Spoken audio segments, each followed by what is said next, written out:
Caiu.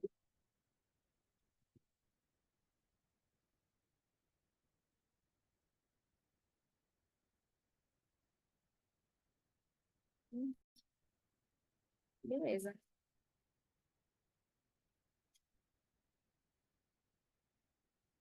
Então é isso. Deu certo, Ale, aí? Caiu no Zoom? O que será?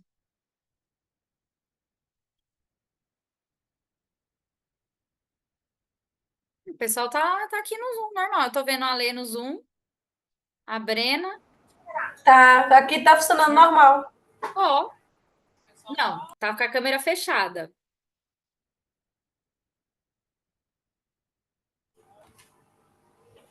Tudo bem aqui, tô Que ouvindo bem. estranho. Tô ouvindo os Ó, a dois, na Brena tá verdade. falando aqui, Brena. Oi, Brena. Então, a gente tá te ouvindo e te vendo bem aqui. É porque eu tô acompanhando nos dois lugares.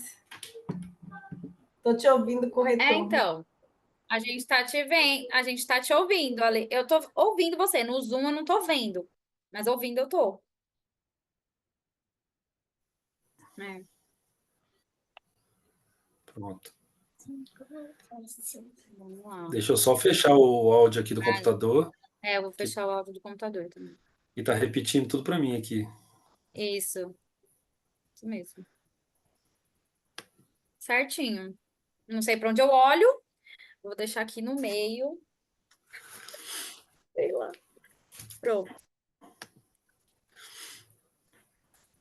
Então vamos lá, mais uma live do grupo. Hoje com o nosso ilustre professor Alexandre, né? Ele vai falar um pouquinho aqui para vocês. Eu vou deixar ele se apresentar. E eu tô olhando para dois lugares que a gente está apresentando no Zoom e no Instagram, por isso que eu tô assim. Mas fica à vontade, Ale, você é sempre muito bem-vindo aqui e pode iniciar aí. Sim, sim. É,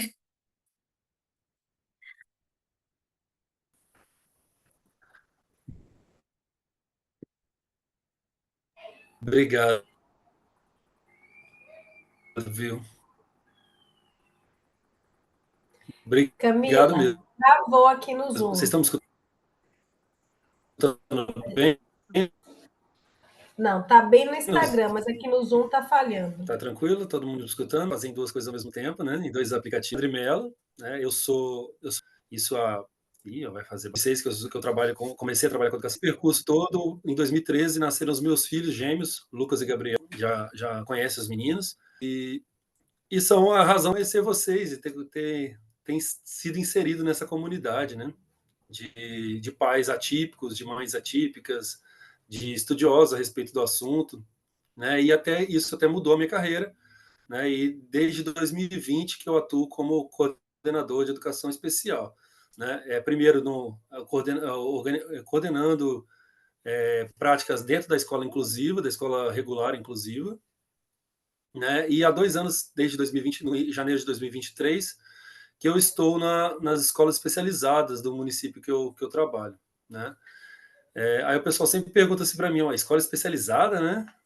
Existe escola especializada? Isso que é a primeira das perguntas. E muita gente, até que mora no município, que trabalha no município, não sabe que a gente existe, né? E muitas de vocês podem não ter nem nunca ouvido falar até, né? Faz que o pessoal mais jovem de pouco tempo para cá entrou começou a trabalhar numa realidade que já não eram as escolas especializadas não eram mais tão valorizadas, né, como eram na década de 90, no início desse século, né, que a gente teve aquele movimento forte de APAES, né, atuando. Eu sou especialista em educação especial, especialista em AE, especialista em análise de comportamento aplicado ao TE e DI, em comportamento inadequado, manejo de comportamento inadequado, né? E, e isso isso me motivou eu sempre quis, quando eu entrei na função, quando me convidaram para me convidaram para atuar nessa função, né, na secretaria, eu sempre pensei em trabalhar na educação especial. Eu sempre quis trabalhar na escola especializada, até porque eu sempre imaginei isso para os meus meninos, né? Sempre imaginei que eles, em algum momento, eles iam ter que usufruir desse serviço, e muito me perturbava saber que o serviço estava, muitas vezes, a gente sabe que no meu município tem esse apoio da prefeitura, é uma escola pública, né, municipal, mas a gente sabe que a grande maioria no Brasil fecharam desde 2008, começaram a fechar, e as que permanecem com voluntários, permanecem de uma maneira que não é a ideal, né? As pessoas sempre fazem questionamentos para mim a respeito de como funciona, né? Mas eu acho primeiro eu acho importante a gente falar um pouquinho de por que a gente chegou nesse ponto todo, né? De desvalorização do serviço, de muitas vezes até uma a gente não, muitas vezes a gente nem é colocado no mapa, nas discussões, né? Não existem leis, não existem normas, não existem regramentos, né, que norteiem a nossa prática, e isso afeta muito, né? Afeta muito a qualidade, até afeta a cobrança, né? Como é que a gente vai cobrar um serviço de qualidade, né? Um serviço que realmente colabora com esses casos, com esses alunos que são casos mais graves, mais severos, de deficiência intelectual grave, profunda, né? Sendo que a gente não tem alguma coisa que norteia a prática em si, né, dentro da escola especializada, desde o currículo, como se organiza, avaliações, né, quais as disciplinas, o serviço, o que vai ter dentro dessa escola. Então, um pouquinho que eu vou falar hoje, eu tenho certeza que quem trabalha, eu vi muita gente entrando aqui no Instagram, que eu sei que trabalha em outras escolas especializadas, vai falar, mas na minha escola não é assim. Na escola que eu trabalhei não é dessa maneira, né? Então, e muitas das coisas que eu vou falar também são ideais que eu acho que devem existir dentro de uma escola especializada, não necessariamente que aconteça já nas que eu atuo, né? Mas desde que eu estou entrando, eu estou tentando a gente implementar essas práticas, né? E melhorar a qualidade desse serviço, que já é de grande qualidade, sabe? A gente já tem conseguido muitos avanços, e isso tem sido reconhecido lá dentro do município e por outros profissionais, né? Então, vocês podem me interromper, gente. Desculpa, eu estou falando aqui sem parar, tá? Mas então, primeiro assim, existem semelhanças, né, entre a escola regular e a escola especializada. Dentre elas, eu acredito que a necessidade de assiduidade, né? Então, da mesma forma que na escola regular, os pais têm que levar os filhos, eles têm que ter um mínimo de assiduidade, e a gente acompanha isso de perto, né? Isso é um dos grandes diferenciais. Como uma escola com poucos alunos, a gente consegue acompanhar muito perto a realidade de cada uma das famílias, né? A gente sabe que muitas das famílias que estão, a fragilidade social, às vezes até sobrepõe a dificuldade da criança, né? E a gente sabe que a gente tem que atuar junto ali com a família, em parceria com a assistência social. A gente tem um assistente social em cada uma das escolas, né? E elas são parceiríssimas. A gente outra semelhança é nossa sala não são salas seriadas, né? Então, a gente tem, ao contrário da escola regular, a gente tem salas não seriadas, reduzidas. Então são salas de no máximo 6 alunos, né? A gente tem em salas mais que os alunos já têm menos comprometimento, já tem comportamento de aluno estabelecido, já tem que a gente vai trabalhar já a inserção no mercado de trabalho, ou habilidades para produzir dentro do lar, para colaborar dentro do lar, né? Essa sala já tem de 10 a 12, né? Então, outra diferença importante na escola especializada é que nossos profissionais são todos especializados, né? Os professores são todos professores de educação especial, né? Então, é aquele professor que pode atuar também no atendimento educacional especializado, né? Então, todos os professores e professoras lá são professores de educação especial. A gente tem um professor de educação física também, que é especialista em educação especial, né? E a gente tem os educadores de apoio, né? Os educadores de apoio são aqueles que eles não são professores, mas eles são a chave do sucesso da nossa escola, né? Por quê? Porque eles são os aplicadores, né? Eles fazem o papel de cuidadores, de monitores, né? Eles dão o auxílio aos professores, os professores regentes das salas, né? Então, cada sala, dependendo da demanda, dos comportamentos dos alunos, pode ter um. Então, são 6 alunos por um professor e mais um educador de apoio, né? Em alguns casos, quando a gente tem comportamentos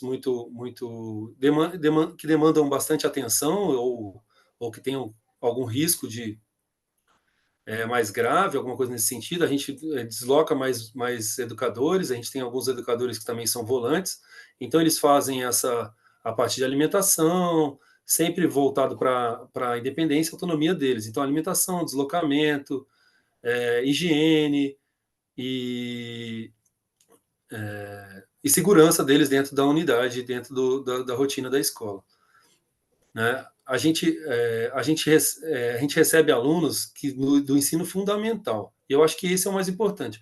Na minha concepção, por isso que muitas coisas que eu vou falar aqui, como não existem normas e leis, não quer dizer que eu estou certo, né? Quem discordar de mim está errado. É justamente porque eu acredito que cada uma das escolas, e as escolas que eu já conheci, que eu venho buscando parceria, buscando contato justamente para a gente ter parâmetros para melhorar o serviço, cada um atua de uma maneira, né?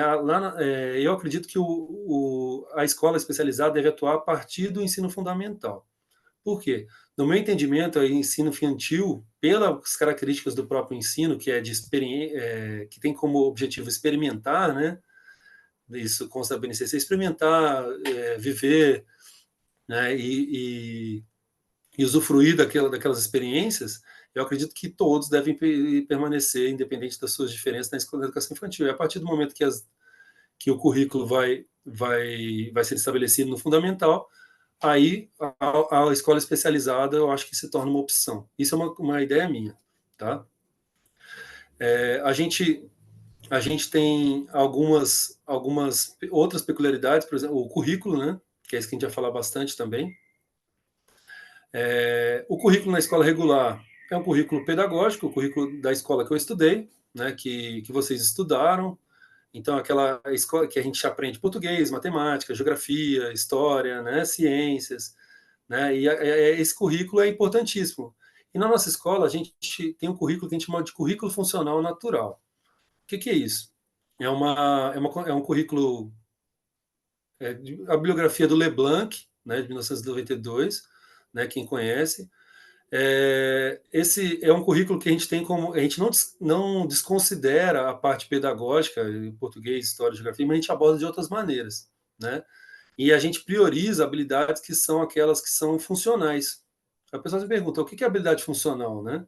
É aquela habilidade que, se o meu aluno não souber fazer, alguém vai ter que fazer por ele, né? Pensando que a escola não a escola termina aos 17 anos, né? Mas a perspectiva de vida do brasileiro é de 75, 80 anos, né? Então, a vida permanece. Então, a gente prepara ele para esse restante da vida, pensando que os 17 anos é uma pequena parcela, né? Uma pequena parcela da vida dele apenas. Então, ele chega com dificuldades substanciais, aquelas dificuldades muito grandes de comunicação, de comportamento, de interação social, de interação social saudável, né? De se manter em segurança, muitas vezes de não saber se alimentar, não saber usar o banheiro, e a gente prioriza isso justamente para que ele possa que essas ajudas substanciais vão se tornando cada vez menos invasivas, cada vez menos substanciais, a ponto de, no futuro, possam se tornar talvez só uma supervisão, né? Ou quem sabe eles possam ser independentes e melhor do que isso, além de dependentes, autônomos, né? A gente tem alunos que já namoram, que já pensam em casar, né? Que já brigam por amor, coisas que eram inviáveis a gente imaginar alguns anos atrás, né? Quem estava na escola faz tempo me conta a respeito disso. Então, a gente trabalha isso nesse sentido, né, de que o aluno deve aprender tudo aquilo que é importante para a vida dele, né? O que é relevante. E na parte pedagógica, por exemplo, em português a gente vai trabalhar a comunicação, as palavras mais importantes para ele, então o nome dele, o nome de onde ele mora, o nome da cidade, né? É, conceitos que são funcionais, né? Então, justamente para ele ter comportamento de ouvinte estabelecido, para ele atender comandos. Então, perto, longe, em cima, embaixo, dentro, fora, né? Então, para que alguém dê um comando para ele no futuro de, ó, vá até o seu quarto e pegue dentro da gaveta a camisa vermelha. Então, ele vai saber o que é quarto, o que é dentro, o que é gaveta, o que é vermelha, né? Para que ele possa ter essa independência, né, de fazer as demandas do dia a dia, né, não só aqui dentro da escola. Isso é muito importante. É uma abordagem que alguns autores chamam de abordagem ecológica, né, que consiste em entender que o aluno vive em vários ambientes, né, não é só na escola. A gente não treina ele só para a escola, a gente não ensina ele só para a escola, a gente ensina ele para a vida dele, os espaços que ele convive. Então, essa parceria, essa interação com a família, até de demandas da família, é importantíssimo dessa troca. Para que a família tem dificuldade no lar em determinadas situações, a gente vai trabalhar aquilo dentro da escola, né, para que ele possa e vai orientar a família para como fazer dentro de casa. E na igreja, e no parque, né, onde os espaços que ele convive, tá, de interação, que ele possa se comunicar de maneira funcional, seja ela pela fala, seja ela por comunicação alternativa, por libras, né, da maneira que a gente entender que o repertório dele permite, né, mas a comunicação e entendimento da rotina e comportamentos de barreira são as primeiras coisas que a gente atua assim que o aluno chega.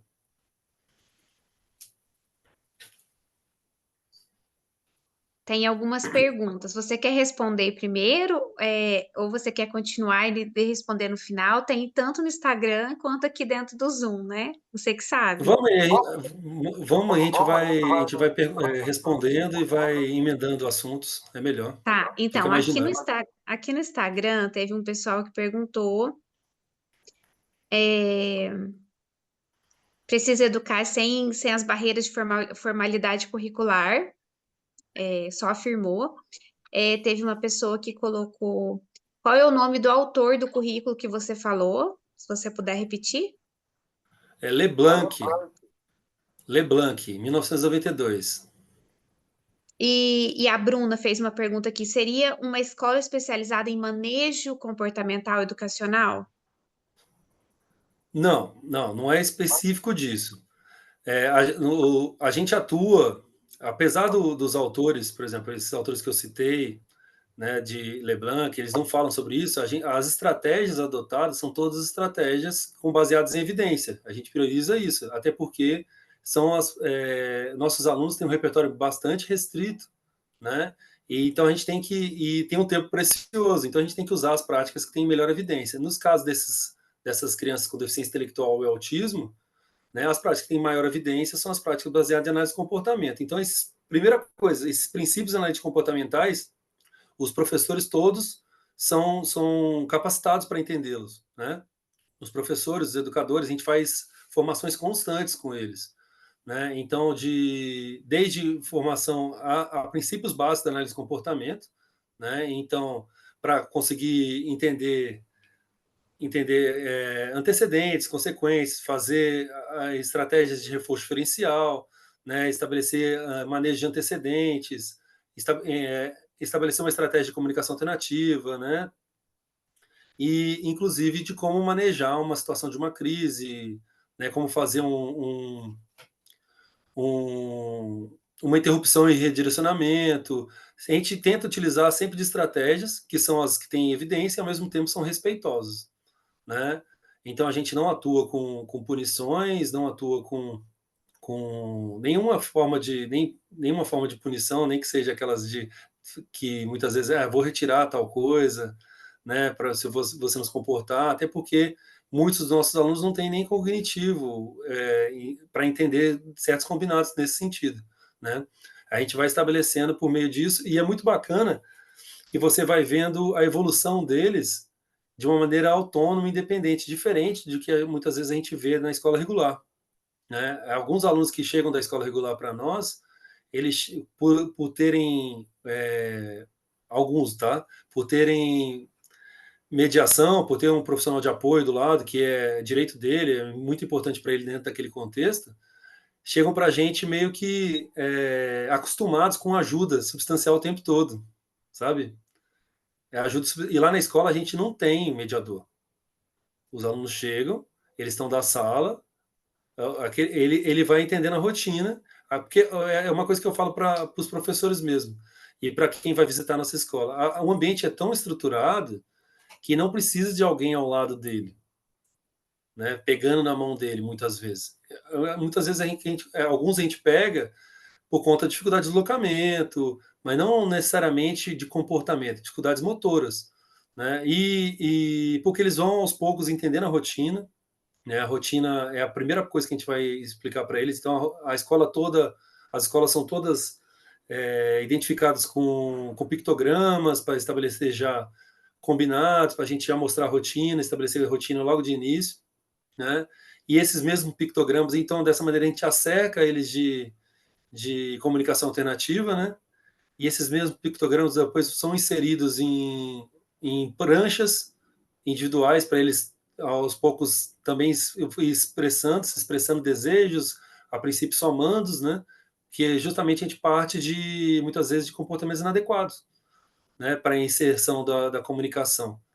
Então, o menino, vamos imaginar que alguém bate, bate o rosto na parede.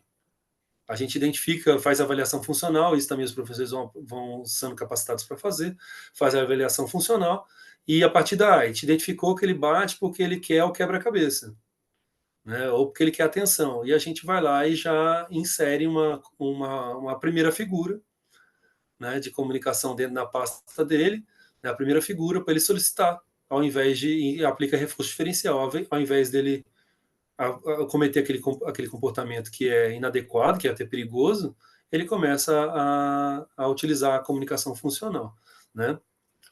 Aí depois são inseridas as demais, são inseridas as figuras da rotina, né? Que ele vai também começando a solicitar, e eles vão entendendo, e algumas alunos específicos a gente utiliza esse tipo de prancha, né? Outros, mas todas as salas têm as pranchas coletivas fixadas na parede, né, com os espaços da escola, com palavras essenciais e os espaços da escola. E itens comuns de todas as salas, né? Então, alguns brinquedos, algumas coisas que tem nas salas, tem lá para eles solicitarem. Então, a gente não é uma escola de manejo, né? A gente fala, é uma escola de... respondendo a pergunta, voltando, né? A gente não é uma escola para manejo comportamental. Então, isso não é um critério para a entrada na nossa escola. O critério de entrada na nossa escola é estar no fundamental, né? E ter deficiência intelectual. Então, se ele, independente se ele tem autismo, vamos imaginar que é um aluno com autismo, que tem autismo, mas ele não tem deficiência intelectual. Ele tem comportamentos difíceis, ele tem comportamentos de barreira difíceis, mas ele não tem a deficiência intelectual, ele não tem comprometimento cognitivo, né? Então, ele está alfabetizado, ou muitas vezes ele está quase alfabetizado. A gente faz durante... E depois eu vou explicar sobre isso, como é que faz a entrada, né? Durante a entrada dele, a gente faz essa avaliação e descreve se ele é para a nossa escola ou se é o melhor para ele naquele momento e permanecer na escola regular. Certo? Respondi agora. Dei uma volta, mas respondi. Camila, você Respondeu. pode fazer do Zoom agora. Isso, tem algumas perguntas aqui no Zoom, que a gente tá no Zoom e no Instagram ao mesmo tempo, tá uma loucura. E tem a Eline também, Mas que a quer Jaira fazer uma perguntou pergunta. aqui, ó.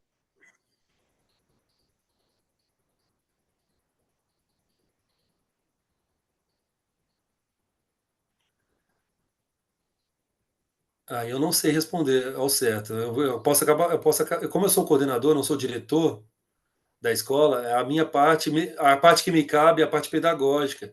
Então, para eu não falar alguma besteira, é melhor não falar sobre isso, tá? Para a gente não correr o risco de cometer um erro.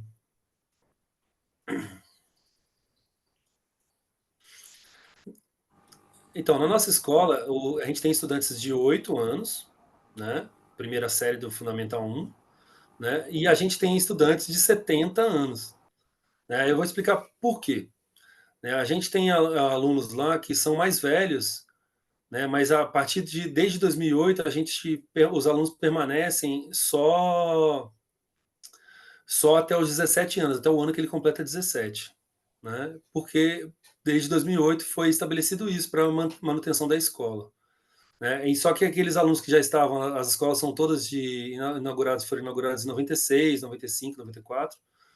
Então, aqueles alunos que estavam antes dessa data, foi entendido que eles têm um direito adquirido, não podia retroceder para eles. Então, esses alunos mais velhos estão lá em formato de oficina.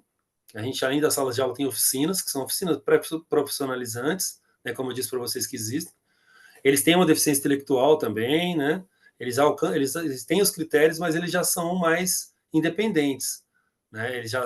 Muitos deles já estão inseridos no mercado de trabalho, já atuam.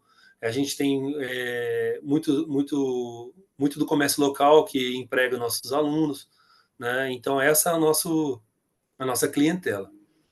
Mas a maioria deles está por volta de entre 8 e 13 anos.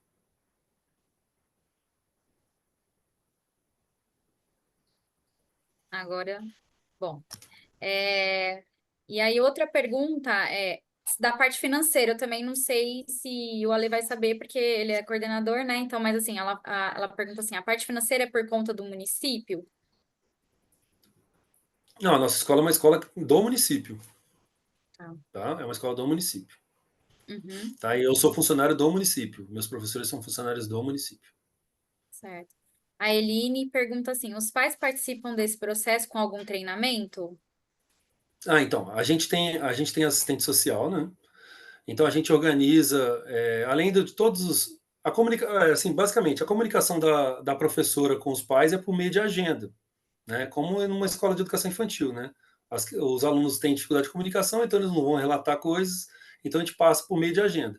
Muitas vezes as professoras passam algumas coisas que estão sendo trabalhadas por meio de agenda, quando é algo mais grave, mais sério, a gente convoca os pais. Então eu, junto com os professores, mais assistente social, a gente faz uma orientação mais específica para eles, e a gente faz algumas formações ao longo do ano, alguns encontros, né, para discutir determinados assuntos. Tá? Então é uma formação, mas não é um curso. Tá? Como se fosse um encontro de pais que a gente vai e trabalha com eles essas especificidades. Mas casos bem pontuais, a gente atua individualmente. Isso que eu tô falando, a gente consegue estreitar, como são poucos, a gente consegue estreitar os laços com as famílias. Então, as diretoras das minhas escolas, elas conhecem famílias inteiras, a história toda da família, né? Conhece as famílias, conhece as necessidades, conhece as dificuldades, né? Acompanha aquele aluno há anos, né, dentro da escola, né? Então a gente sabe tudo da família. A gente tem uma parceria, um estreitamento muito grande também de serviço com o CAPS e com o SER, né? Principalmente com o CAPS, que são os serviços públicos, né, de saúde. Então o pessoal do CAPS está a todo momento em contato com a gente está sempre em parceria com eles para também alinhar procedimentos, alinhar algumas estratégias, tá? E a gente também está sempre, eu estou em reunião constante com as clínicas particulares também, né? A gente tem clínicas grandes aqui na região que estão sempre em reunião lá, e a gente também, assim como na escola regular, a gente tem os atendentes terapêuticos das clínicas dentro da nossa escola, né? Alguns alunos têm e não é impedido o acesso deles lá, né? Então, além dos mediadores da escola, dos mediadores, não, dos educadores de apoio e dos professores, muitas vezes tem salas que têm os atendentes terapêuticos de determinada criança, ou determinado aluno, né? Nem todos são crianças. Uhum. E a gente vai atuando junto com eles. Eu faço reuniões com a coordenação das clínicas, com supervisão, justamente para a gente alinhar esses procedimentos também e conseguir colaborar, né, em todos os ambientes. Perfeito. Perfeito. A Érica pergunta assim: hoje existe fila de espera para conseguir uma vaga? A gente tem a rede de ensino aumentou muito, né? A rede do nosso município aumentou muito. Então, hoje na rede, a gente tem cerca de 3.300 alunos laudados na rede. A rede regular de ensino municipal, só municipal, né? Então, é muita gente. É uma rede pública muito grande, né? E a gente, lá na escola especial, a gente é uma fatia desses 3.300, né? A gente nunca passou de 10% disso, né? Hoje, somando as duas escolas, não chegam a 300 alunos, né? Então, só como a gente é uma fatia, conforme essa rede aumenta, aumenta também para a gente, né? Porque eu acredito que mais ou menos, pela minha experiência, isso não está em número nenhum, mas 5% não se favorece nesse contexto, né? Num contexto inclusivo, mais ou menos, né? Eu tenho mais ou menos como experiência que uns 5% acaba sendo encaminhado para a educação especial, a educação especializada. Então a gente está sempre ali aumentando e tentando aumentar a sala, tentando aumentar. A escola está crescendo, mas está sempre no limite. Mas a gente não chegou ao ponto ainda de ter fila de espera, sabe? Então a gente tem os critérios bem definidos. Isso é muito importante. É importante falar dos critérios. Eu queria só falar a respeito disso que é, a gente sabe a prioridade para a prioridade é sempre a inclusão, né? A prioridade é a inclusão na escola regular. Isso é o mais importante. E isso todo mundo tem esse entendimento, é um entendimento do município, é um entendimento de todos, né? O que acontece? Muitos desses alunos, a gente sabe, e isso é fato notório, né? Quem trabalha a comunidade que trabalha dando aula sabe que isso não tem, muitas vezes não tem a ver com capacitação dos profissionais, muito menos com investimento em dinheiro. Tem que investir mais na escola regular, porque aí não vai precisar da escola especializada. Isso não é verdade. Por quê? A gente pode vir um caminhão de dinheiro na escola, né? Cada professor ganhar R$ 1 milhão por mês, que mesmo assim vai ter ainda alguém que não vai se favorecer naquele contexto. Isso é diversidade, né? A diversidade humana. É uma constatação que a gente fala que se a gente vai lidar com ciência, é lidar com fatos que nem sempre esses são aquilo que eu gostaria que fossem, né? Eu gostaria que não precisasse existir, né? Que todo mundo conseguisse também, mas a gente sabe que não. E essas pessoas que não se favorecem no contexto da inclusão, elas também merecem um serviço de qualidade, né? Elas merecem elas têm direito como cidadão, elas não são cidadão de segunda classe, né? Ela não é um cidadão de segunda classe que não merece uma educação que faça sentido para ela. Ela é um cidadão que merece também uma educação de qualidade, que por exemplo, seus pais pagam os impostos, fazem tudo igual a todos os outros, né? Então a gente tenta dar essa educação pensando que desde o princípio, sabe, pensando na educação inclusiva, não de maneira que, como é que eu posso dizer, pelo abordagem de resposta à intervenção, né? Então vamos lá. Desde a primeira adaptação feita na escola inclusiva, qual é? Aquela mais simples, né? O aluno chega, o aluno apresentou alguma dificuldade, a professora faz o quê? Senta aqui perto da tia, né? Isso é adaptação? É a primeira das adaptações. Ele mesmo assim, ele não está se favorecendo. Aí ela vai lá e faz uma adaptação de atividade, faz uma adaptação na maneira que ela apresenta o conteúdo, faz adaptações de várias naturezas diferentes, da maneira que ele apresenta o conhecimento, né? E até que chega um ponto que, não, eu preciso de um mediador, eu preciso de um professor auxiliar, eu preciso de algum profissional de apoio aqui dentro da sala, porque ele precisa de se manter em segurança. Então, as adaptações vão indo de menos invasivas até mais invasivas, né? Então, vai colocando alguém do lugar, alguém para ajudar ele, né? E depois aí, não mesmo assim não surtiu efeito. Então, eu preciso de alguém que fique ao lado dele e dê ajudas substanciais, né? Que pegue na mão dele para ajudar ele a fazer, né? Mesmo assim não está dando, ele não tá se favorecendo. Que ele vai ter, a gente vai estabelecer parceria nos atendimentos educacional especializado, né? Os polos de atendimento educacional especializado do município são dezenas, né? E mesmo tá no AE, tá indo 2 vezes na semana no AE, tá fazendo as atividades, né? E mesmo assim não tá sendo favorável para ele, porque eu acho que é isso que é o importante. Ele não, o direito dele não pode ser colocado em segundo plano simplesmente para que os outros usufruam da coletividade. Entendeu o que eu estou dizendo? Para a gente promover a diversidade, a gente acaba muitas vezes deixando uma determinada criança de lado, né? O direito dela de lado. Então, você não pode, para mim não é imaginável, aceitável. Você tem um aluno, por exemplo, que usa fraldas, que tem dificuldade de comunicação, que não fala, que não está alfabetizada, tudo mais, numa sala que está todo mundo aprendendo a Revolução Francesa, logaritmo, né? Oração subordinada, assindética. Né? Então, não existe adaptação para que ele consiga aprender aquilo, adaptação razoável. Né? Então, a adaptação de currículo é necessária. Né? Mas, muitas vezes, só adaptação de currículo não dá, tem que fazer uma adaptação de ambiente. Né? E essas medidas mais restritivas, ao contrário do que as pessoas acham, nem sempre são desfavoráveis. Né? O que a ciência diz que muitas vezes são necessárias. E não só a ciência, o mundo todo faz dessa maneira. Né? O Brasil é o único que trata assim suas escolas especializadas. Né? Todos os países mais desenvolvidos, não só da América do Norte, da Europa, aí o pessoal sempre fala da Itália, né? A Itália não tem legais, né? Mas na Itália, assim como aconteceu aqui, na Itália é o maior número de escolas ilegais especializadas que tem na Europa, né? Justamente porque a gente pode negar os fatos, mas nunca as consequências dos fatos, né? O fato de você fazer isso é fazer as famílias buscarem serviços de qualidade para elas. É assim como acontece aqui.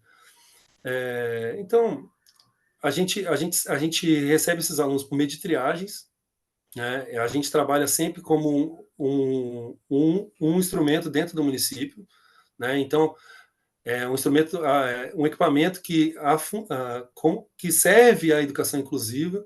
Então, a gente tem alunos que transitam dentre os serviços. Como assim? Esses são casos mais raros, mas acontece. O aluno chega com uma deficiência e determinadas barreiras, né? Uma deficiência intelectual e determinadas barreiras que são significativas para ele naquele contexto. Né? E ele entra na nossa escola, supera essas barreiras e a gente propõe à família retorno. Né? A gente propõe à família retorno. Sempre é respeitado, em todos os sentidos, é respeitado sempre a vontade da família. Então, nenhuma família é indicada para educação especializada, pôr seu filho na educação especializada, se não for o desejo dela. Tá? Porque o direito dela é permanecer na inclusão. E isso é sempre deixado muito bem claro. É proposto, e ela vê se é do desejo dela, se ela. Então, muitas famílias vão lá para conhecer, para saber se é isso que elas querem mesmo e tudo mais. E a gente já deixa isso claro. Ó, ele entrou aqui com a gente, se ele superar determinados pontos que a gente avaliou aqui, a gente vai propor para voltar. Né? Porque o mundo real é lá fora. Né?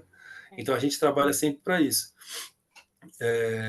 E algumas famílias, o contrário também, elas acabam querendo sair, né? Elas percebem que elas acham que agora o menino já está conseguindo, né? A gente tem famílias também que é o contrário, muitas vezes vão na triagem, naquele momento não passam, o aluno não consegue ser a matrícula, a gente faz a avaliação e vê que naquele momento o melhor para ele é permanecer na educação regular, e depois de alguns anos volta e acaba entrando. Né? Por quê? A gente tem outro critério importante, é de que tenham sido esgotadas as possibilidades. Então, é como se fosse... não estou falando que atua como regulador, né?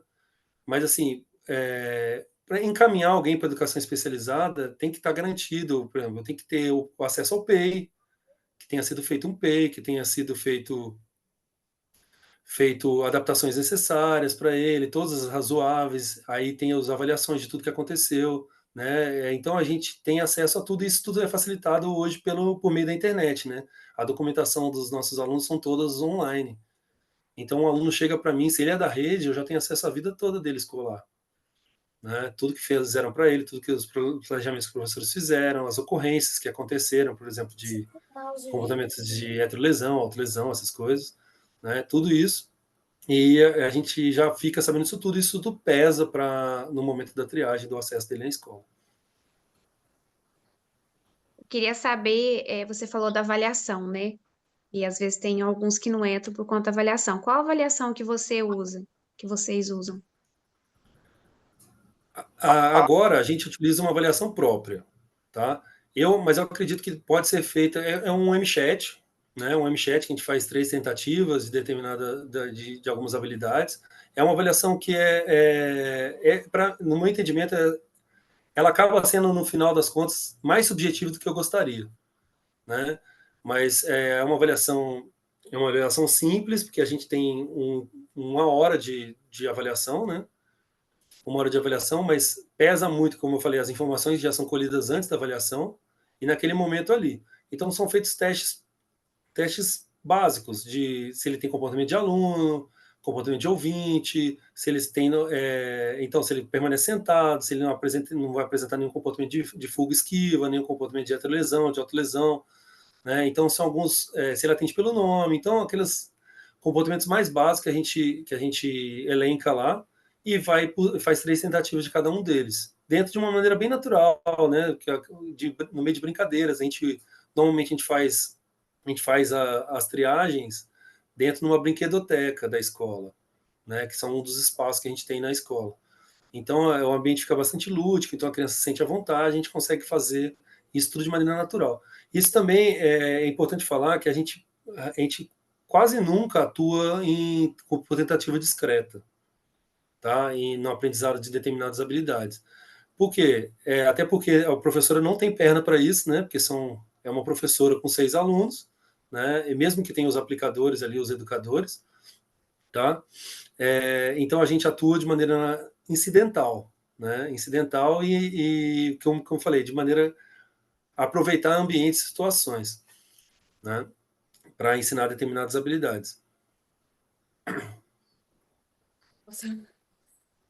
A Xislene perguntou exatamente sobre isso, sobre os agentes de apoio, né? Se eles são submetidos a algum concurso e qual que é o nível de graduação deles, né? Se eles têm alguma formação específica, porque em Diadema ela diz que ainda precisa só de ensino médio, esses ATs, né? E aí ela queria saber sobre formação e contratação. Não, a gente tem dois tipos. A gente tem alguns que são de ensino médio e alguns que são pedagogos. Tá? Não é necessário. Eles acabam se especializando depois, mas para entrar não é necessário, e são todos concursados. Tá? Não é necessário educação especial, no caso deles. É necessário, muitas vezes, só a pedagogia ou, em alguns casos, só o ensino médio, porque alguns atuam como cuidadores, né? Fazem a parte de troca de fralda, de alimentação, né? Deslocamento, né? Então, ajudar a deslocar os cadeirantes, né? Nesse sentido. Ou monitoria dentro do transporte, que é outro diferencial da nossa escola. A gente tem transporte, que eu acho importantíssimo para garantir a assiduidade dos alunos, né? Então, tem os ônibus que fazem parceria com a gente, né? Então, são 3 ônibus que saem buscando os alunos pela cidade e levando para a escola, os ônibus todos com monitores dentro, todo mundo muito seguro, com ar-condicionado, né? Então eles vão no ônibus, que eles adoram, e justamente porque a gente tem alunos com dificuldades grandes de deslocamento, né? Alunos cadeirantes, né? Com aquelas cadeiras enormes de paralisia cerebral, né? Como é que a mãe coloca no carro e garante que ela vai para a escola, né? E não tem uma escola dessa em cada bairro, né? Então os deslocamentos são grandes, tá? Tem uma escola regular em cada bairro, né? Mas na escola especializada não tem. Então os deslocamentos acabam sendo maiores e eles vão por meio de transporte, a gente consegue garantir essa assiduidade. A Bruna, ela perguntou se existe alguma normativa que os ATs seguem para colaboração dentro da instituição. No caso, como que é essa relação entre a escola e os ATs? Então, existe uma normativa da prefeitura, né, para acesso em qualquer escola dos atendimentos terapêuticos, né? eles não atuam ativamente dentro da nossa escola, ao menos que o professor regente autorize ou solicite dele, né? Então eles atuam lá observando, né, e levando, colhendo informações para a equipe dele na clínica, né? E eles atuam pontualmente em determinadas situações, se for do desejo do professor, né? Se o professor solicitar, né, a ajuda dele, ele está autorizado a participar, a ajudar ativamente. Esse é até um impasse muitas vezes, porque a orientação que eu dou para os ATs quando eles chegam na escola é justamente essa: você chegou aqui, você tem que ser o mais invisível possível. Como assim, né? Porque a referência dos alunos tem que ser só o professor e o educador de apoio, né? A gente tem alunos lá que têm comportamentos muito complexos, né? E deficiências muito grandes. Então, qualquer mudança no ambiente altera para todo mundo. Então, chegar um estranho lá, aquele dia já alterou. Então, a gente deixa lá, ele chega, ele senta no cantinho, né? E depois, aos poucos, ele vai ficando um pouco mais, se apresentando um pouco mais, mas ele nunca é referência, né? Se o aluno vier em direção a ele, ele é orientado a direcionar ao professor, porque aquele espaço é um espaço que o professor é referência, né? Ao contrário da clínica. Então a gente tem sempre esse cuidado ali. Eles acompanham os alunos até nas atividades externas. A gente tem muitas atividades externas, então a gente leva os alunos para o parque, para o cinema, para o shopping, né, para a praia, para passeios no bairro, para comércio local. Agora, nessa semana vai ter festa junina. Os nossos alunos estavam pelo bairro panfletando, convidando as pessoas para a festa junina, né? A gente fez a panfletagem da festa para o pessoal ir. E a comunidade abraça, né? A comunidade conhece a escola há muito tempo, a comunidade abraça, isso é muito legal, né? Então a gente, até com relação ao treinamento mais avançado de noção monetária, né? Eles utilizam comércio local, natural. A gente faz alguns ensaios, o professor faz alguns ensaios, algumas coisas estruturadas dentro da sala, mas no vamos ver na rua mesmo, né? Para eles aprenderem a pegar o troco, a seguir uma lista de compras, coisas nesse sentido. Perfeito. Teve uma pergunta aqui.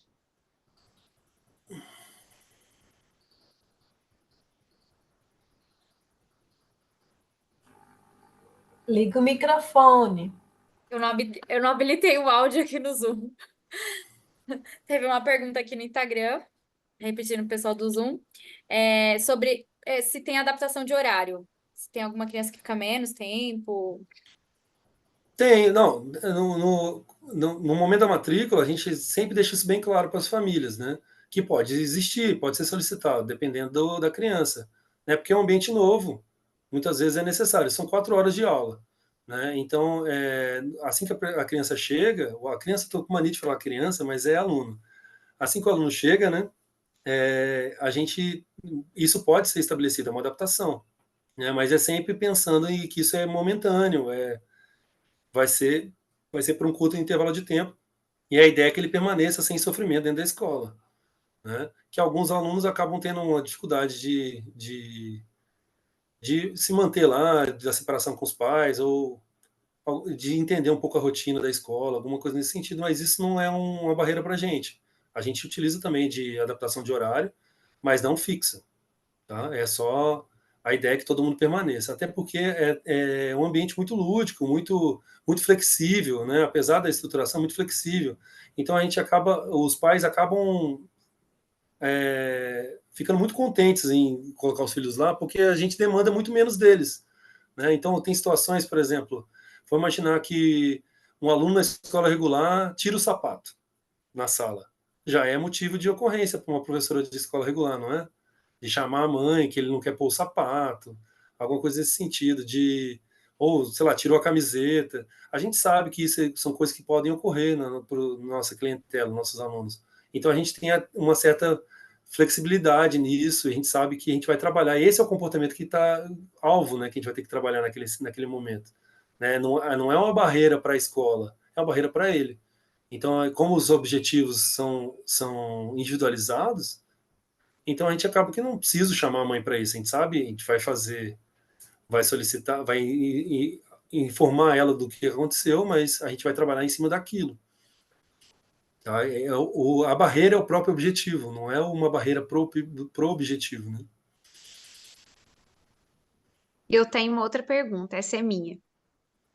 Você falou em relação a alguns alunos voltarem para o fundamental. Aí qual que é o critério, no caso? Tem alguma. Você repete a avaliação ou tem as habilidades básicas que o aluno adquire e aí ele volta? Como que ele volta para o ensino regular? O que é que dá que tem esse critério, né, que vocês seguem? Não, a gente tem as avaliações que são trimestrais, as avaliações individuais dos alunos, né? Que são trimestrais, que são mais completas do que a avaliação que é feita na triagem. A avaliação feita na triagem tem que ser mais simples, que é um curto período de tempo, né? Mas essas avaliações vão mostrando que o aluno avançou a ponto de que ele não necessita mais daquele ambiente, daquele contexto, né? Muitas vezes aquele contexto acaba tolhindo ele de algumas habilidades, principalmente habilidades sociais, né? Vamos imaginar que a gente tem um aluno que está evoluindo muito e ele começa já a emitir comportamentos de imitação de inadequados, sabe?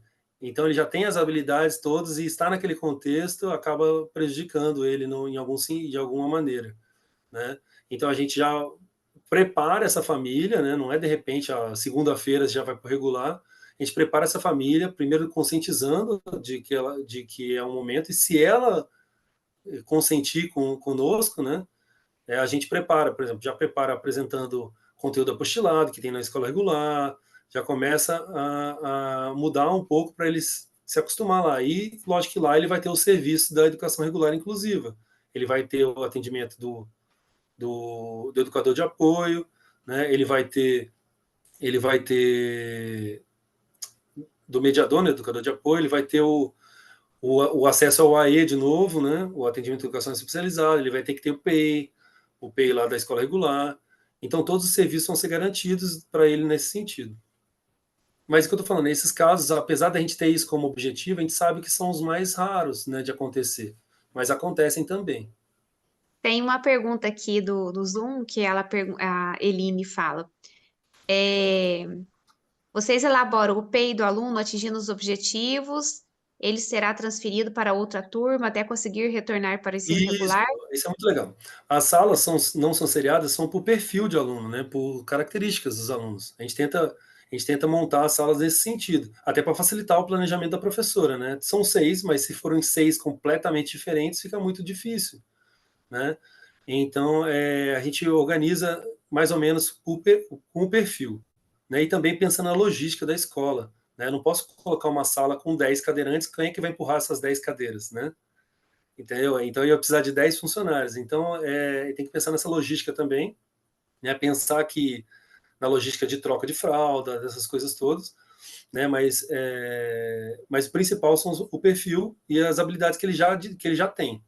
Então, conforme ele vai melhorando, né? Melhorando assim, entre aspas, ele vai adquirindo mais repertório, ele vai migrando de sala, assim. Né? Então, ele começa numa sala que a gente chama de estimulação, que é aqueles alunos que a gente ainda vai ensinar comportamento de aluno, sabe, de ficar sentado, de saber esperar, de comer sozinho, de usar banheiro, desfraude, né, de desfraude. Aí depois salas que a gente fala que são pré-acadêmicas, que são alunos que já permanecem sentados, que já agora vão inserir atividades acadêmicas, vão fazer ele pegar no lápis, sabe? Vamos estabelecer alguns conceitos para ele aprender, né? Então, e até que depois a gente tem as oficinas profissionalizantes que são temáticas, são temáticas e livres até para os professores aplicarem seus projetos. Tá? Então a gente tem professores que aplicam de artesanato, né? Outros de artes, outros de noção monetária, outros de auxiliar de escritório, tem algumas coisas de atividades do lar, né? Tem vários. De cozinha experimental, que é o que os alunos mais adoram, de aprender a cozinhar, fazer doce, fazer as coisas assim, que eles mais adoram. Então, é nesse sentido que se estrutura a escola. É isso que eu estou falando Tem, para vocês, como eu falei, como não existe uma, uma normativa, uma regra, é a maneira que é as minhas escolas, as escolas que eu trabalho, né? Então pode ter gente assistindo e falar, a minha não é assim, a minha tem aula de música, que eu gostaria muito que tivesse na minha também. A minha tem capoeira, pô, eu gostaria muito que tivesse também, né? Então, mas é a maneira que a gente tem nesse sentido. Se a gente tivesse, isso que eu acho que é o mais importante. É um serviço que muita gente pode torcer o nariz, que não devia existir, mas mesmo com todas essas forças, a gente existe. Né? Existe por quê? Porque é muito necessário. Enquanto existir uma pessoa que precisa de um serviço para ela. Né? Seja ele numa escola, ou se for um município pequeno, seja ele numa sala especializada, né? Que não tenha uma demanda para abrir uma escola, né? Que seja uma sala especializada, mas que tenham todos acesso ao serviço de educação de qualidade que faça sentido para a vida dele. Né? A gente tem alguns aspectos filosóficos que a gente tem lá na escola, que eu acho importante dizer, é de romper alguns estereótipos, né? Os nossos alunos não são diferentes dos outros em alguns aspectos. Todos os alunos conseguem aprender de alguma forma, né? Muita gente fala, os alunos são aqueles que não aprendem, né? Não, nossos alunos aprendem de outra forma, são aqueles que você não conseguiu ensinar, né? Não os que não aprendem. Né? Outro aspecto importante, eles são gente, né? Eles são pessoas que têm direitos, igual todos os outros, direitos de viver em comunidade, direitos de ter autonomia, de fazer escolhas, né? Então a gente atua sempre também nesse sentido. Então é sempre todo mundo de uma maneira muito respeitosa, atuando ali diretamente com eles, né? E sempre partindo do pressuposto que todos compreendem, que todos conseguem avançar e que todos vão realmente avançam, né? Cada um nas suas determinadas situações. Né? Inclusive, fica muito bem claro para vocês duas que trabalham muito com comunicação alternativa, esse direito de demonstrar desejos, né? De alguma forma. Então, todo mundo, a gente tem alunos que têm uma deficiência motora muito grave, por exemplo, só movimentam os olhos, e eles se comunicam pelo rastreio. Isso é muito legal. E as pessoas olhando de fora, mas não veem, muitas vezes não veem possibilidades nesses casos. E a gente consegue enxergar as potencialidades. Né? Então, se é isso que ele tem, vamos trabalhar isso o melhor que ele puder para que ele consiga ter o mínimo de cidadania, né? Conseguir contribuir com a sociedade de alguma forma. Né? E participar ativamente do contexto que ele vive. Tem uma pergunta aqui no Instagram, que é da Bruna. E como vocês lidam com a supervisão clínica no ambiente educacional? A gente tem uma parceria bem bacana com as escolas. Lógico que ó, de vez em quando tem algum atrito ou outro sabe? Mas é uma parceria bem bacana. Eles acreditam no nosso serviço, né? A gente não tem muitas vezes grandes dificuldades de entendimento, até porque a gente também, acho que diferente do regular, a gente também atua muito com análise de comportamento, então não tem esse conflito filosófico, né? Entre mentalistas e behavioristas, que acontece bastante no regular. Não tem esse, como os nossos professores são especialistas, eles já estudaram sobre isso também, então eles sabem da importância. A gente não tem tanta resistência, nem dos professores, com o acesso deles, nem de divergência com os supervisores, não. E assim, é importante falar que esse pessoal que é atendido por clínica, por equipe multidisciplinar, que a gente vive nesse mundo, a gente tem a ilusão de que são bastante pessoas, né? Mas é uma minoria, gente. Tá? É uma minoria de pessoas que têm acesso a serviços de saúde de qualidade. Tá? A maioria das pessoas de escola pública tem acesso à saúde para tomar vacina e ir no neurologista para fazer consulta, né? E numa fono esporadicamente, ou muitas vezes o pai é treinado. Então, a grande maioria não tem acesso a essa equipe multidisciplinar. Tá? Então, é isso que é importante. Muitas das famílias só têm a nós para ensinar alguma coisa. Né? É outra razão, acho que importante de dizer que como o serviço é necessário, né? Vamos imaginar que a gente insiste numa escola especializada, numa escola regular, né? Insiste numa escola regular, insiste numa escola regular, e eu estou pensando como pai. e mesmo sabendo que meu filho não está se favorecendo naquele sentido, né? Ele não está favorecendo, ele não avança em nada, né? A professora não tem condições de ajudá-lo de algum momento. Então, vai acabar que chegou aos 17 anos e ele não aprendeu nem o que ele precisava e nem o que a professora propôs, né? Então, eu acho que é uma escolha. Lógico que ninguém fica feliz de matricular o filho na escola especializada, a princípio, porque todo mundo gostaria que seu filho conseguisse acompanhar a escola regular, né? Só que depois as pessoas vão percebendo que, em muitos casos, a melhor escolha a ser feita. Isso é meio que quase um desabafo, né? Mas é o que muitas famílias.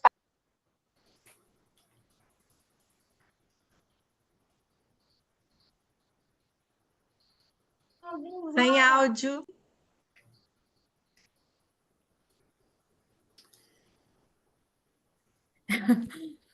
Então, assim, quem não tem condição é que sofre, né? Por não ter uma escola especializada, um atendimento público. Quem tem o dinheiro geralmente paga professor particular, fica em casa ou, sei lá, dá seu jeito.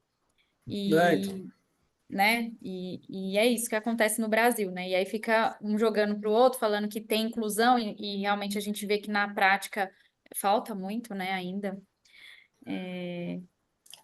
assim, eu acho importante falar, a inclusão, eu acho que a gente tem, uma coisa não é inimiga da outra, sabe? A escola especializada não é inimiga da inclusão, tá? Isso é muito importante dizer.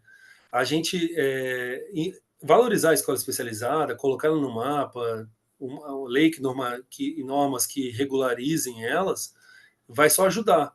Né? E isso nada tem a ver com investimento e capacitação dos professores da rede regular. Eu acho até muito importante. Né? É importante que eles. Porque, como eu falei, a grande maioria se favorece lá. E eu estou falando grande maioria mesmo. Nós vamos imaginar que de 100 alunos, 2 vão para o especial. Sabe, é muito pouco, 3 vão para o especial, é muito pouco. Mas a grande maioria está lá. E é importante, como eu falei, é importante trabalhar justamente para que os alunos não venham para a triagem, né, por frustração no regular, não por realmente porque não porque é o que ele precisa, sabe? Ele foi muito mal atendido no regular ou ele não conseguiu acompanhar, sabe? Por diversas situações podem ser, mas não necessariamente que é o perfil para ele. Isso é bastante complicado. Então, quanto melhor está a escola regular, menos alunos logicamente, vão ser encaminhados para a educação especial. Mas, apesar de menos, sempre vão existir. Isso que é importante dizer. Sempre vai existir aquele que não se favorece, que precisa, de alguma forma. E isso é notório em todos os países, né?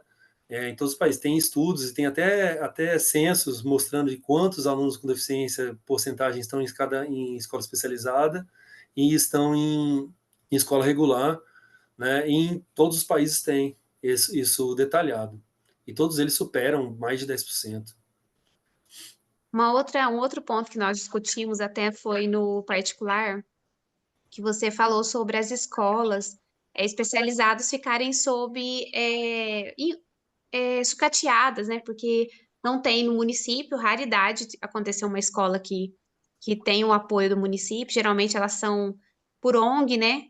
São organização da sociedade civil, mantendo, e às vezes não tem recursos. Então a gente estava conversando sobre isso. E aqui no Zoom É também. muito complicado.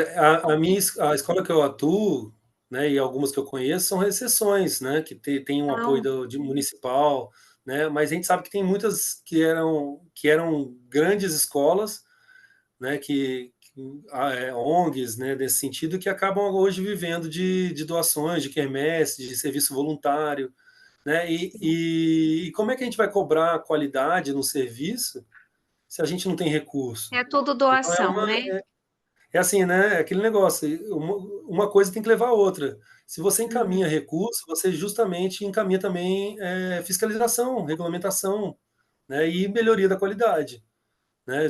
Por exemplo, se o governo federal colocar verba, ele vai fiscalizar, não vai dar Até só o dinheiro. a Lane aqui no Zoom, ela fala assim: tem alguma lei que podemos seguir para que todos os municípios tenham uma escola para deficientes ou uma escola especializada? É Deveria, isso né? que eu luto, é Os isso que eu luto, Estados tá? Não Unidos existe. têm. Os Estados Unidos, a organização lá, né, tem a sala regular, a sala especial dentro da escola regular e tem a escola especializada. Então, eles têm espaços para atender todo mundo, de acordo com a É o necessidade, contínuo, é aquilo que a gente falou, é o contínuo de serviços dentro da resposta à intervenção. de acordo com a necessidade. Não é que a gente quer, não, a gente quer colocar esse aluno aqui, a gente quer colocar aquele aluno ali. Não, é por avaliação, é de acordo com a necessidade dele. Agora, falar que todo mundo vai se beneficiar do mesmo ambiente, isso não é verdade. Então, isso é totalmente, é uma fala totalmente utópica, né? É utópica e baseada apenas em ideologias, coisas que as pessoas desejam, né? Eu também desejo, mas é que a gente falou, falar de ciência é falar de coisas que vão contra os nossos desejos, né? Muitas vezes, né? Então é isso. Eu trabalho para que isso, eu penso nisso sempre, de a gente tentar buscar apoio político para que melhorem, que tenha regulamentação nesse sentido. A gente teve algo muito próximo em 2020 com aquele decreto do ex-presidente, né? Que eu tenho algumas ressalvas com relação ao que estava escrito também. Eu não acho que era um decreto perfeito, mas eu fiquei muito contente quando simplesmente a gente foi citado, né, de alguma forma, e foi citado práticas baseadas em evidência pela primeira vez, né, na história de documentos de educação. E depois, agora a gente não tem mais nenhum documento que fala de educação baseada em evidência, né, desde a revogação daquele decreto. A minha principal divergência com o decreto era com relação à escolha da família.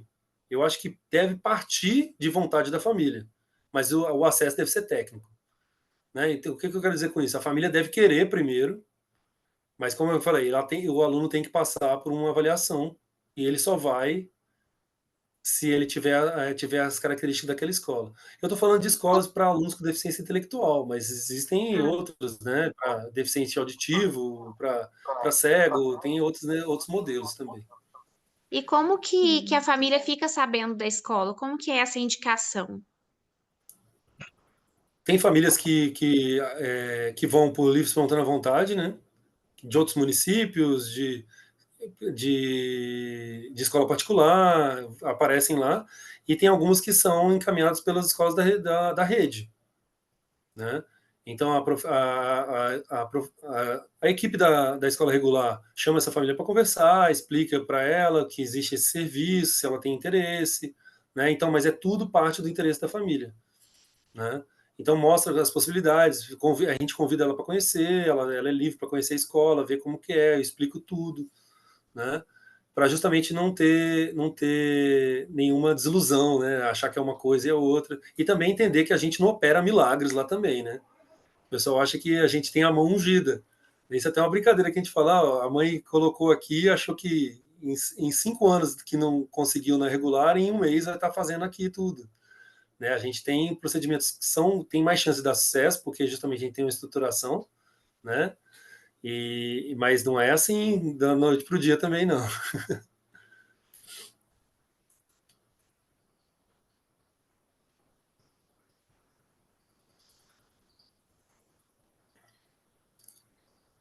A gente pode conversar depois mais para O frente. microfone, o A gente pode áudio conversar para mim. mais para frente de novo. Eu acho que É, o recado é esse que eu tenho falado, né? As escolas especializadas existem, né? Muitas vezes contra muita gente, contra a vontade de muita gente, mas elas existem justamente porque elas são necessárias, né? Elas são necessárias e elas são um equipamento muito importante para o funcionamento da inclusão, tá?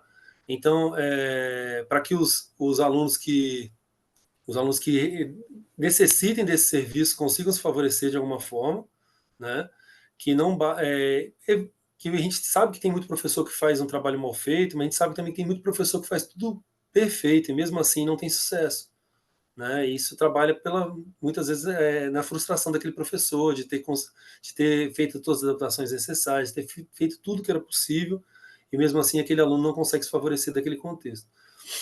Tá? Eu agradeço muito o convite da gente ter falado sobre isso. É um assunto que é meio que polêmico, né? Meio que proibido no ambiente acadêmico.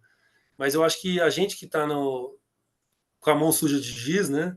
Que trabalha ali diretamente, o lado B disso tudo, né?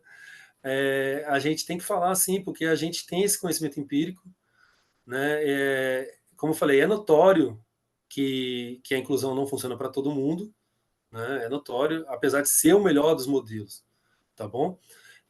Eu agradeço alguns professores que eu vi aqui, eu agradeço a audiência deles, alguns professores que já trabalham comigo, eles são que fazem tudo isso acontecer, né? Eu estou ali só para ajudar, para tirar dúvidas, para orientar de alguma forma, mas eles são as feras ali da escola, que fazem tudo isso acontecer e, portanto, por isso que eles são tão reconhecidos pelos pais, por toda a comunidade. Sim. Nossa, Ale, a gente agradece demais, assim, a sua disponibilidade. A gente vai encerrar, porque senão vai ficar muito tarde. Ainda tem muitas perguntas aqui. Eu estou salvando as perguntas, pessoal. Vou colocar aqui para o Ale depois responder lá no grupo. E ele Tá. também, se tiver disponibilidade, voltar aqui para falar, né? É um assunto bem polêmico e, ao mesmo tempo, o pessoal tem muita dúvida, porque tem muito tabu, né? Sim, tem Então, muito. é bem legal falar sobre isso. Olha, Obrigado, nós viu? que agradecemos porque é um assunto difícil, mas uma pessoa assim muito especial para poder falar sobre isso, porque você é pai de dois meninos também com deficiência e você trabalha numa escola especializada. Então, ninguém melhor para falar sobre isso que você. Então, nós agradecemos o carinho, a disposição, até a questão do horário. Ele colocou os meninos para dormir, para depois vir fazer a live com a gente. Eu tinha colocado o meu também, vocês viram, né? Que ele chegou, acabou com tudo, apagou a luz. É isso. É.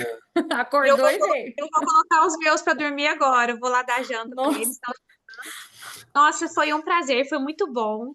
Que E aí bom. nós voltamos num terceiro momento, que já é a segunda live com você, mas nós é, voltamos num terceiro momento, sobre esse talvez assunto. só para responder perguntas, né, Camila? Seria legal fazer um Sim, forms, né? E um pessoal já colocar bastante perguntas, porque na verdade eu também tenho muitas perguntas ainda para fazer. é, Mas foi muito bom. Aí, todo dia eu tenho uma, e eu trabalho lá, todo dia eu tenho uma nova. sim, eu Tá? A gente imagino. vai Mas aprendendo todos os dias.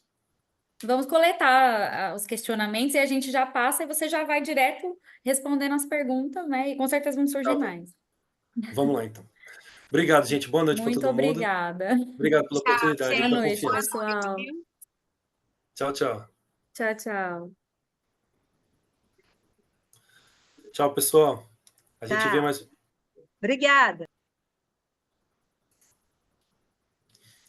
Tchau, tchau.